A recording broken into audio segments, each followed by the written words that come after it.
అలాంటి ప్రధానమంత్రిని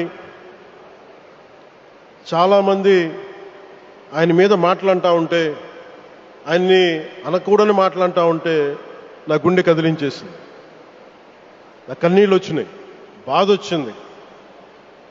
దేశం కోసం కష్టపడే వారికి ఇవా చివరికి మనం ఇచ్చేదేం. కొత్త తరానికి ఏం తెలుసు ఆయన పడ్డ కష్టం. ఒక్క రోజు కూడా సెలవు తీసుకోలేదు మన ప్రధానమంత్రి గారు. ఈరోజు పెట్టుబడులు వస్తున్నాయి మనకి, ఒక్కరోజు కూడా సెలవు తీసుకోలేదు.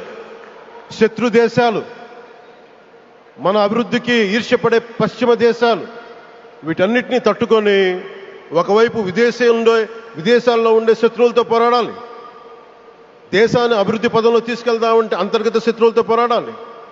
అలాంటి వ్యక్తికి మనం ఇవ్వగలిగేది కేవలం మేమున్నాం మీ వెంట, మీ మీద మాట పడితే అది మా మీద పడ్డట్టే, అదే మనం వారికి ఇవ్వాల్సింది.